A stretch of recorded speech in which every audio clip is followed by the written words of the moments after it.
Hey, hey! Salut ma belle communauté! Je viens ici vous souhaiter une merveilleuse année et vous aider un petit peu. J'ai eu l'idée parce que ce matin, je suis dans le lab Pleine Conscience avec François Lemay.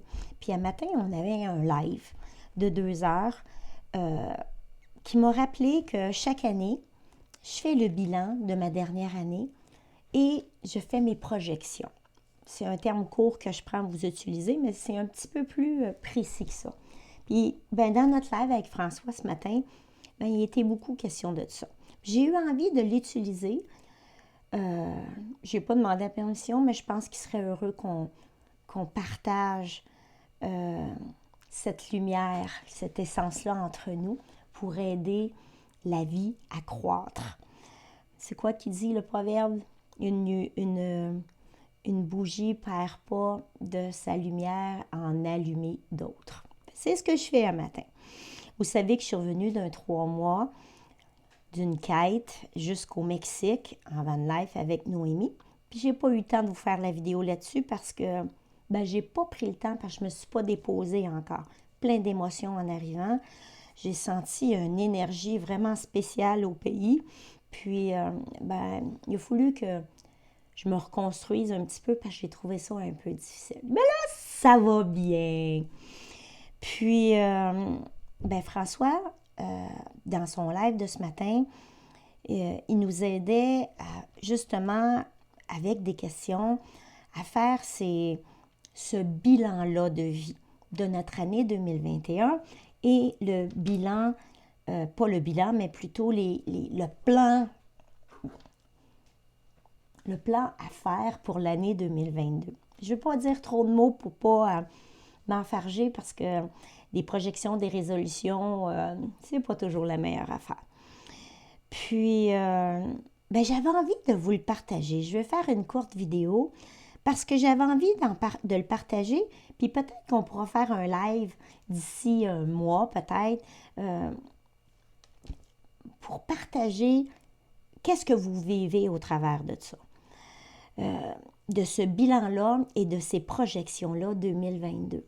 Parce qu'on le sait que bientôt 2 ans, ça n'a pas été facile pour tout le monde. Pour la majorité. Même quand ceux que ça allait super bien parce qu'on se trouvait vraiment hot. Comme François disait matin, moi aussi, je suis privilégiée. Je vis dans un environnement qui est beau. J'ai mes parents à côté, mon frère, ma belle-sœur, mes nièces à côté, l'autre côté. J'ai mes filles qui peuvent venir me voir parce que je vis seule. C'est vraiment merveilleux. Mais j'ai moi aussi mes contractions, pas toujours faciles. Hein? Vous savez, une contraction, c'est toujours joyeux quand on met un bébé au monde, mais c'est pas toujours facile à passer au travers. Fait que, ça c'est québécois, j'avais envie de partager avec vous, mais le revirer pour la famille, ce bilan-là et ces projections-là. Fait que moi, je l'ai baptisé les Burks de l'année 2021 puis les War de l'année 2022 pour être capable de faire une meilleure projection de ce qu'on veut réellement dans l'année à venir. N'oubliez pas que des projections, c'est pas juste une fois par année, il faut les faire. Hein? C'est, je dirais, tous les matins en se levant, puis le bilan tous les soirs en se couchant. C'est ma façon de faire. Donc, les Burks 2021, François Lemay nous a soumis ça en question. Puis comme je vous l'ai dit, je veux l'adapter à la famille, je veux l'adapter aux enseignants avec leurs élèves, à vous autres, les éducatrices, qui étaient ma passion pendant plusieurs années. Donc, la première question à se poser, puis François nous précise, puis je suis vraiment en harmonie, puis en accord avec ça, ce Burk-là, ce bilan des Burks-là, on ne s'attarde pas là-dessus. 15-20 minutes max qu'on donne comme temps, parce que c'est vraiment lourd, c'est difficile, puis on ne veut pas garder le focus sur qu'est-ce qui n'a pas bien été. On veut juste prendre conscience sur quoi qu'on doit se libérer pour, après ça, laisser de l'espace pour qu'est-ce qu'on veut créer. Donc, le 15-20 minutes, vous allez le répondre en 15-20 minutes très rapidement. Ça fait 3 fois que je le dis, vous avez bien compris, je suis sûre. Vous faites sur une feuille, l'idéal, les moments difficiles. Les parents, les moments difficiles de la vie en famille, lorsque vous vous êtes perdu en tant qu'individu.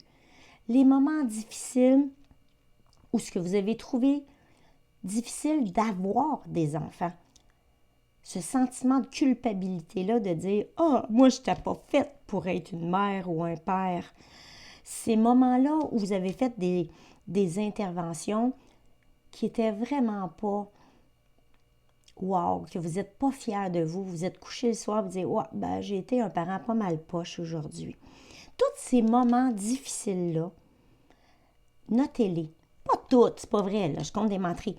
Ceux qui ressortent puis qui vous donnent une boule sur le cœur encore. Notez-le sur une feuille, ces moments difficiles-là. Ou une feuille chaque, parce qu'on a une question à répondre à chaque moment.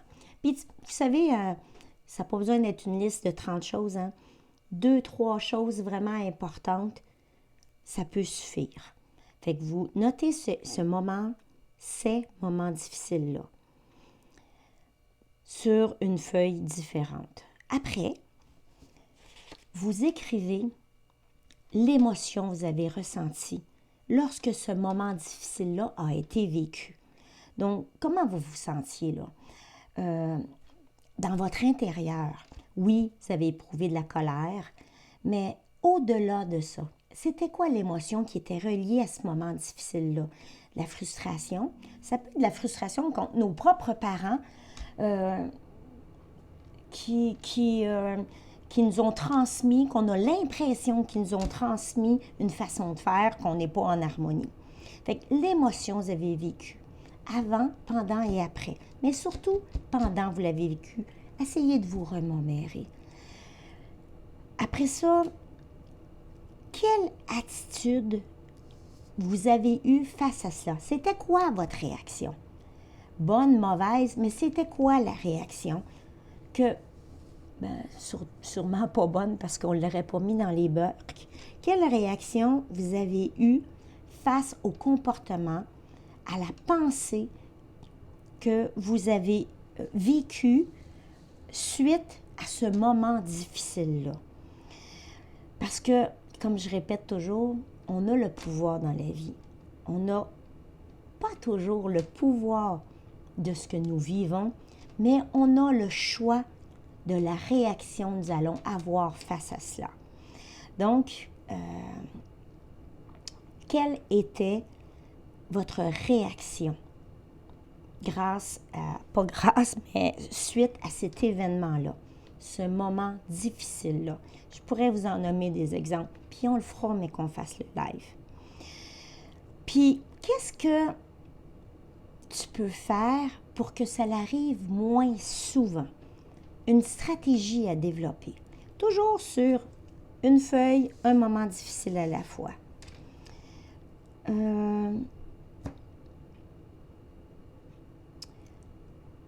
Qui était présent?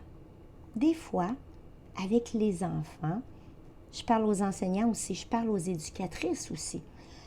Des fois, il y a une personne dans notre entourage ou des personnes dans notre entourage qui nous drainent vers le bas. Puis, ça l'influence, ça a un impact sur notre réaction face aux enfants qui appartiennent souvent pas à la situation avec les enfants. Puis, je peux vous donner un petit exemple. Quand j'étais en couple, il m'est arrivé des matins de me lever puis d'avoir une chicane avec mon homme où lui, il n'était pas de bonne humeur, puis il me l'a fait ressentir par des paroles puis des actions. Je l'ai absorbé. Ça m'a drainé vers le bas. Un coup, lui, il était parti travailler. Bien, moi, j'étais restée dans cette énergie-là. Et quand j'accueillais les enfants dans mon service de garde, bien, j'avais encore cette énergie-là. J'avais beau utiliser des belles paroles, mais l'énergie ressentie n'allait pas avec mes paroles. Et les enfants le ressentaient. Et si ça allait vraiment mal, bien, mes interventions n'étaient pas toujours très, je dirais même pas pédagogiques, ils n'étaient pas toujours très aimables. Je n'étais pas fière de moi. Puis plus j'étais pas fière de moi, ben moins mes interventions étaient belles. Pour finalement prendre du recul, m'observer, réaliser que c'était pas mon moment présent avec les enfants qui me perturbait, mais l'énergie que j'avais absorbée suite à ma chicane du matin avant de commencer ma journée.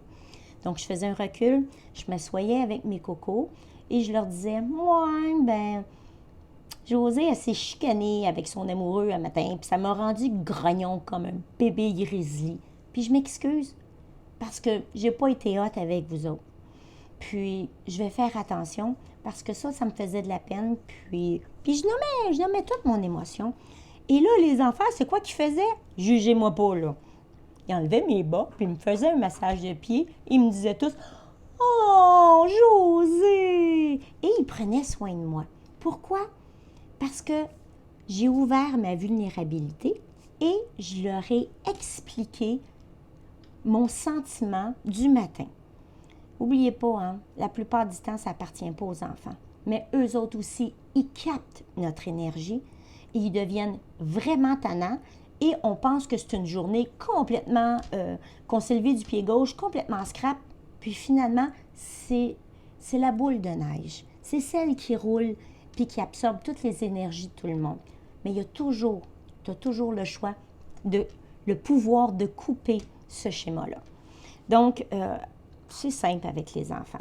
Avec les éducatrices, les enseignants, avec vos élèves, les papas, les mamans, bien moi, j'avais baptisé. Puis vous allez m'entendre le dire souvent, parce que puis il y a des parents qui vont sourire, parce que je leur ai dit souvent.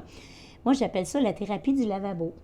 Quand que tout va mal, que les enfants sont perturbés puis essoufflants plutôt, quand tu es grognon, tu vas dans la salle de bain, tu fermes la porte derrière toi, tout le monde. Le prof, tu sors de ta classe. L'éducatrice, tu demandes à te faire remplacer, tu vas aux toilettes. Et là, tu vas dans la chambre de bain. Tu fermes la porte. D'abord, tu mets tes 2 mains chaque côté du lavabo. Tu lèves la tête. Tu te regardes dans le miroir, puis tu te poses la question, qu'est-ce qui va pas à matin? Je vous le garantis, la réponse va venir. Vous allez changer votre attitude, vous allez vous exprimer aux enfants et tout va aller mieux après. Ça marche. Vous n'êtes pas obligé de l'essayer, mais je vous le dis, ça marche, c'est simple, puis ça ne coûte rien, vous n'avez pas besoin de thérapie pour ça. Donc, qui était présent dans mon moment difficile? Je reviens à mon bilan 2021. Qui était présent? J'ai-tu eu un coup de téléphone? Y a-t-il des personnes dans ma vie que je côtoie qui drainent plus mon énergie? Et la question que tu dois te poser, pourquoi ces gens-là ou cet événement-là me fait suer? François Lemay il utilise le mot « chier ». Bah, je vais me garder une petite réserve, OK? Pourquoi ces gens-là, cet événement-là me fait suer? Si vous voulez un changement, vous devez vous observer pour vous comprendre. Puis qu'est-ce que je dois, le point 8, qu'est-ce que je dois laisser tomber pour que la situation ne se reproduise plus? Qu'est-ce que je dois laisser tomber? Posez-vous la question. Il y a quelque chose, parfois, qu'on entretient et les enfants répondent à ce besoin-là qui est négatif, mais ils le répondent pareil. Et surtout, pour terminer, point 9, ma part à moi. Quelle est ma responsabilité dans le moment difficile que j'ai vécu? Que ce soit une personne que tu as rencontrée pour masque, anti-masque, pour vaccin, anti-vaccin, parce que là, on parle du bilan 2021, fait que c'est d'actualité. Quelle est ma responsabilité dans l'émotion que j'ai vécue de ce moment difficile-là? Quand la personne, si c'est le cas, en exemple, si la personne arrive et n'est pas en harmonie avec la discussion que nous avons, elle n'est pas en harmonie avec mes valeurs à moi, puis je rentre dans l'argumentation et je provoque la colère de cette personne-là, ben Caroline, hein, je suis pas mal responsable de mon état. Au lieu de juste cool down, on relaxe, on change de sujet, on fait juste nommer à la personne « Oh, ça ne me tente pas parler de ça, moi je suis contente de te voir, puis j'ai plus intérêt à parler des choses... » C'est un exemple que je vous donne, c'est pas important. Mais on est toujours responsable en moitié avec une personne. Vous le savez, hein? Vous avez tous été en couple. Quand on a une chicane, on a notre part de responsabilité. Bien, les enfants, c'est pareil. Pas parce que c'est des petits minis que c'est pas des grandes personnes. Même au contraire, c'est mes plus grands enseignements. Ma croissance personnelle, ben, elle a commencé réellement avec eux. Et notez dans ce moment difficile-là si vos valeurs de vie étaient enlignées avec l'événement que vous viviez. Admettons, si je reviens encore aux enfants, vous avez un moment burk, un moment difficile avec vos enfants et il y a une crise de bacon qui éclate. Puis finalement, parce que l'enfant, il veut avoir pour déjeuner un bol de bonbons avec du lait, puis c'est pas en valeur, c'est pas en harmonie avec vos valeurs parce que vous voulez votre enfant mange bien et que vous finissez par le laisse faire, ben, fallait ton bol de bonbons et là vous vous sentez vraiment mal, ben, vous n'avez pas respecté vos valeurs. Au lieu d'expliquer à l'enfant s'asseoir, dire, ben moi, mon chéri d'amour, je t'aime de tout mon cœur, puis parce que je t'aime, ben je veux te garder en santé, parce que je veux te garder longtemps, longtemps, longtemps avec moi. Puis manger des bonbons, ça fait que tu es moins en santé. Même un petit prout de 3 ans, là, t'es moins en santé, tu peux être moins en santé. Ton système immunitaire, tu peux lui expliquer c'est quoi. Il est capable de comprendre. Ton système immunitaire, ben, il va être affaibli, puis moi, je t'aime tellement, je veux pas que tu tombes malade. Fait que je t'aime plus que ta crise. Fait que tu as le droit de faire ta crise, mais non, je vais te donner un déjeuner qui est santé. C'est un exemple que je donne encore. Il y en a plein des exemples, puis donnez-moi-en, j'aime vraiment ça. Je vais les accumuler. Donc ça, c'est le côté Burke. Tu tournes ta feuille de bord et il y a le côté Wow 2021. Ça, là, tu peux prendre des semaines à l'écrire ou une journée. Les côtés wow, pas les petites choses, les grandes choses, c'est toi. C'est toi qui décides à comment long tu veux que ça dure. Donc, tu écris l'événement de tes moments wow.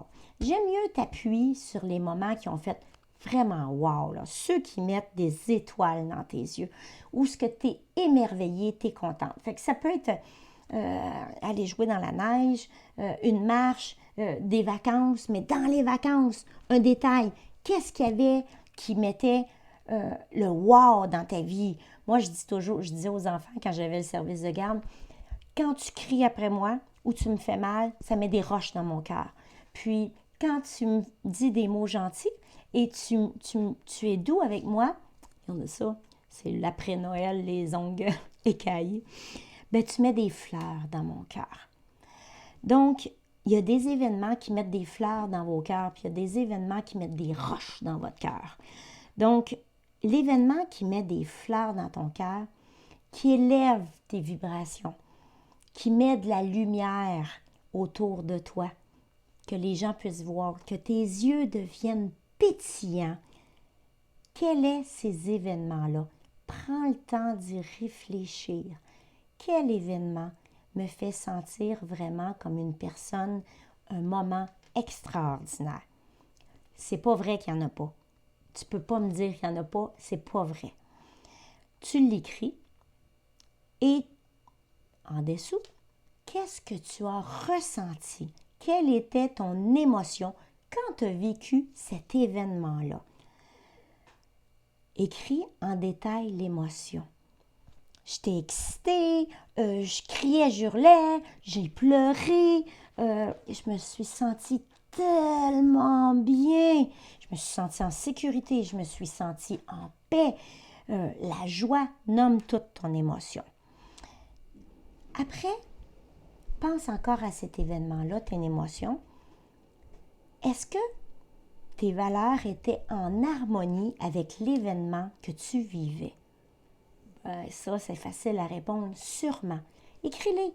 C'était quoi les valeurs qui allaient en harmonie avec l'événement que tu vivais? Genre, tu as été monter une montagne avec les enfants. Toi, l'enseignante, tu as fait 10 minutes de yoga. Puis à chaque fois que tu faisais 10 minutes de yoga avec les enfants de ta classe, tu sentais une valeur transmise que tu as envie de transmettre à tes enfants. Ça les a calmés, ils ont filé mieux. Oui, tu t'es senti bien, tu t'es senti fier de toi, mais ça touchait une valeur importante pour toi. Donc, qu'est-ce qu'on pourrait dire comme valeur importante avec le yoga? Tu veux transmettre aux enfants qui sont capables de se connecter à eux-mêmes, qui ont la puissance en eux pour l'apaisement et le bien-être. Ça rejoint tes valeurs. C'est un exemple que je donne. Quelle attitude tu as eue quand tu as vécu cet événement-là? Quand tu as été vraiment heureux de partager cet événement-là, de vivre cet événement-là. Tu pouvais être toute seule aussi. Mais comme moi, je fais le pont avec les enfants, essaye de penser à un événement, cet événement-là, quelle était ta réaction et quelle était la réaction des enfants avec toi quand tu avais l'attitude qui allait avec tes valeurs, avec ton émotion dans cet événement-là. Puis, rappelle-toi, qui était présent et qu'est-ce que tu faisais précisément. Mais regarde, il y a des gens qui montrent notre énergie, puis il y en a d'autres qui la drainent, comme des petits vampires. Fait, quel type de personne te permet de vivre ce type d'expérience-là? Comme je dis, je rapporte toujours, il y a des enfants, les profs dans une classe, vous avez 20 enfants. Fait que c'est sûr qu'il y a des enfants qui drainent un peu plus votre énergie. Puis il y a des enfants qui la montrent, votre énergie. Regarde le type d'enfant qui la montre. Pourquoi? Regarde le type d'enfant qui la draine. Pourquoi? Ça a majoritairement un lien avec nous. Qu'est-ce qui vient nous chercher en dedans de nous? Puis pourquoi ça me dérange tant? Ça nous aide à nous observer et à poser les bonnes réactions à l'avenir quand on va être confronté à cet événement-là, positif ou négatif. Et François Lemay nous conseillait beaucoup de s'entourer de gens qui élèvent ces vibrations-là, qui élèvent notre énergie plutôt qu'ils la drainent. Souvent, on n'a pas le choix, mais quand on a besoin de se ressourcer, quand on a une communauté autour de nous, quand on est bien entouré, bien on est plus équipé en bonne vibration, en bonne énergie, quand on va confronter les personnes qui les drainent un peu plus. On va être plus capable de se protéger et d'aider ces gens-là. Et encore une fois, il nous disait, qu'est-ce que je dois lâcher pour avoir plus souvent accès à ce type d'expérience-là? Parce que, encore une fois, souvent, on crée nos propres barrières. Donc, c'est pas mal l'exercice qui nous a appris que je veux transmettre avec vous. Vous le reproduisez avec vos enfants, dans votre famille, dans votre service de garde avec les enfants et à l'école. Les grands-parents aussi, les mononcles, les matantes, les voisins. Observez-vous dans vos réactions face à l'attitude des enfants et cela va vous permettre de vous améliorer, d'améliorer votre quotidien, d'améliorer votre vie, d'améliorer votre bien-être. Donc, vous allez vivre plus de joie, ouais, c'était Noël, plus de joie, plus de paix, plus d'amour. Tous les gens qui nous drainent, tous les événements qui nous drainent, c'est souvent un manque d'amour face à la personne ou à l'événement. Donc, je vous conseille de descendre votre mental dans ces moments-là, dans votre cœur, et posez-vous la question avec de l'amour. Si vous utilisez des mots d'amour avec un sourire, vous ne pouvez pas éprouver de la haine. Puis quand on n'éprouve pas de la haine, mais tout se déroule mieux. Donc, écoute, j'ai pas l'habitude, 25 minutes, j'ai jamais fait une vidéo longue de même, mais il faut que je me pratique parce que j'ai des formations qui s'en viennent. C'était avec spontanéité ce matin que je vous le partage. J'aurais tellement de choses à vous dire bientôt. Je vais vous raconter des événements. J'ai de la misère à mettre de l'ordre dans ma tête de mon voyage, ce que j'ai appris. Alors, je vous souhaite l'accueil dans votre vie de ce qui est, de ce que vous ne pouvez pas changer. Vous savez que accueillir, comprendre, accepter, c'est pas être d'accord. C'est juste se faire du bien à soi et à ceux qui nous entourent. D'accueillir, d'accepter, de comprendre. Vous n'êtes même pas obligé de pardonner. Mais ce que vous ne pouvez pas changer, vivez-le dans l'harmonie et dans l'amour. Alors, je vous souhaite cet accueil-là pour 2022. Je vous aime. Je vous embrasse. Ciao, bye!